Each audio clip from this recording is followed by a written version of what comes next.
Je me cachais pour aller à la mission catholique, étant donné que j'étais musulman, pour aller simplement écouter les cantiques qu'ils chantaient, mais aussi pour voir les films sur Tintin et Milou, les martyrs de l'Ouganda, et tous les journaux, parce qu'en Afrique, en ce moment, il n'y avait pas beaucoup de journaux vraiment qu'on pouvait consulter. Et c'est pendant ces moments de mon enfance que je me cachais pour aller à la messe de minuit, donc dans les cathédrales, dans l'église catholique de ma ville.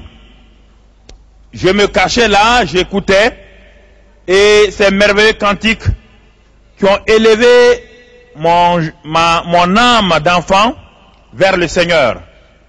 Et je me souviens encore, c'est là, j'ai écouté une ou deux fois simplement ces merveilleux cantiques. Il est né le divin enfant et les anges dans nos campagnes. J'étais assis dans la foule et j'ai entendu brusquement les gens qui se levaient pour chanter à cette messe de minuit. Il est né le divin enfant, jouez au bois, résonnez musette. Il est né le divin enfant, chantez tout son avènement. Mais j'ai dit c'est extraordinaire. Je ne savais pas que Dieu avait un enfant. Et c'est un enfant merveilleux. Non seulement quand ils ont fini de chanter, il est né le divin enfant. Quelque temps plus tard, ils ont chanté les anges dans nos campagnes ont entonné l'hymne des cieux. Il dit mais c'est merveilleux ça. C'est très merveilleux. Quelle merveilleuse religion où on parle des anges, on parle du Fils de Dieu, on parle d'un Dieu d'amour. Ça doit être la religion que je dois choisir. Mais compte tenu de mon jeune âge, je préfère me taire d'abord pour ne pas avoir une belle fessée. Bien-aimés frères et sœurs, c'est dans cette ambiance vraiment, cette ambiance chrétienne que je suis allé au lycée national de mon pays. Mais arrivé au lycée, vous connaissez le contexte des élèves, des étudiants. J'ai commencé à tout juste reculer, à ne plus m'intéresser aux choses de Dieu. Je m'intéressais au sport, je m'intéressais vraiment aux choses de la danse et autres choses. J'ai commencé à m'éloigner du Seigneur.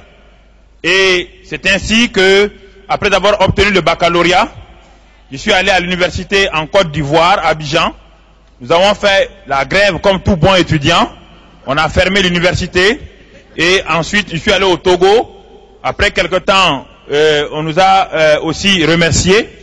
Nous sommes arrivés donc en France en 1972, octobre 72. Et j'ai été inscrit à Toulouse, donc à l'université des sciences sociales de Toulouse. Je me suis inscrit en économétrie, les mathématiques et les statistiques appliquées à l'économie. En juin 1973, nous devons passer la licence en économétrie à l'université de Toulouse. Quand je suis entré dans la salle, les étudiants sont venus s'asseoir à côté de moi parce que en économétrie, comme on le disait dans le langage étudiantin, je voyais un peu, je comprenais. Donc les étudiants sont venus s'asseoir à côté de moi afin de recevoir mes feuilles pour recopier. Parce qu'à l'université, on copie beaucoup. Mais quand on nous a donné les feuilles de devoir, c'était la matière principale pour moi.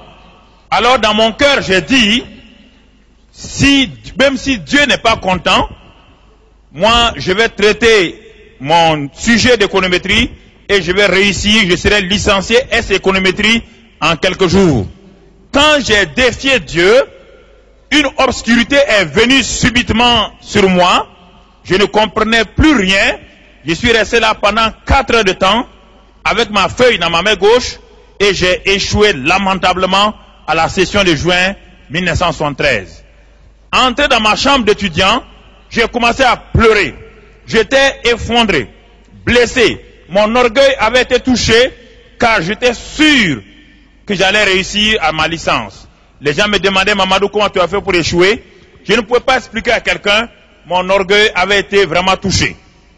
C'est là, pendant ces moments de vacances scolaires, juin, j'ai commencé à chercher une issue pour moi. J'ai pris mes gris-gris, mes fétiches, je suis allé les jeter dans la poubelle parce qu'ils ne me sont pas utiles, ils n'ont pas pu m'aider à réussir, donc ils ne peuvent pas faire quoi que ce soit pour moi.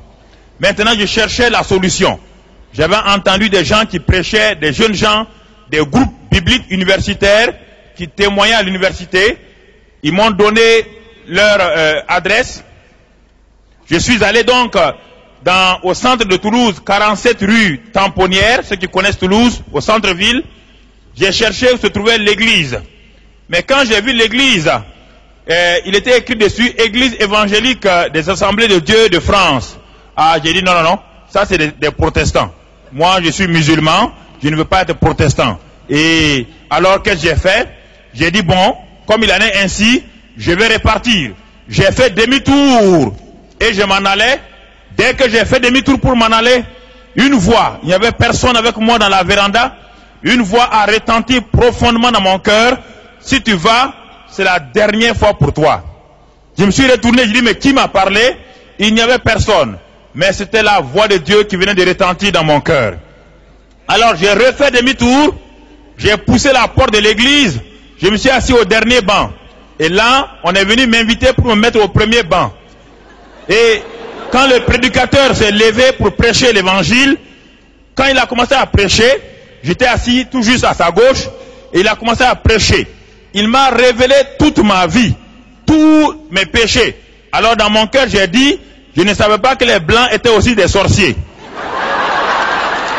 Parce que, comment se fait-il qu'ils connaissent ma vie? Il ne m'a jamais rencontré et il me décrit toute ma vie. Je ne savais pas qu'il y avait ce qu'on appelle le Saint-Esprit. Je ne savais pas que le Saint-Esprit me parlait. Quand ils ont lancé l'appel, avec mes 1m90, 90 kilos, je me suis levé, je suis allé devant, j'ai dit, moi j'accepte ce Jésus-là parce qu'il est très fort. J'ai commencé à évangéliser, aller dans les hôpitaux pour les cancéreux, prier pour les cancéreux. J'ai commencé à voir Dieu guérir des malades. J'ai commencé à voir les dons spirituels, la parole de connaissance se manifeste dans ma vie. Et c'est ainsi que j'ai commencé. Je suis allé à la deuxième session en licence. J'ai été admis par la grâce de Dieu. Le temps est assez court pour vous dire ces détails où Dieu a fait un miracle pour que je sois admis à la deuxième session. Ensuite, je me suis inscrit au troisième cycle, au doctorat d'État. C'est dans cette période-là où je me préparais pour maintenant le troisième cycle que le 7 février 1975, dans ma chambre d'étudiant, quand j'avais fini de prier, je voulais tout juste me coucher. La puissance de Dieu a visité ma chambre d'étudiant, 15 place Arnaud Bernard à Toulouse. Et le 15 février 1975, une semaine plus tard, je priais intensément, encore brusquement, je voulais me coucher. Quand j'ai voulu mettre ma tête sur l'oreiller, la présence, j'entends une voix, Jésus vient. Quand j'ouvre les yeux pour regarder, c'était une vision claire, ce n'était pas un songe. Je voyais tout, j'entendais les bruits. Brusquement, je vois le visage de Jésus. J'ai dit, Seigneur, purifie-moi. Il ne me parle pas. Et d'un seul coup, je vois qui? Je vois la personne de Jésus. Là, à ma gauche. Et il s'est assis. Il m'a regardé. J'étais couché là, comme paralysé. Il m'a regardé avec amour. Et puis, à un moment donné, il a tendu son doigt. Il dit, voici, j'ai détruit les œuvres des ténèbres. Je te donne toute la puissance sur l'ennemi. Lève-toi et va. Doctorat d'État ou pas doctorat d'État, j'ai ramassé mes bagages, je suis rentré chez moi au Burkina Faso. C'est important.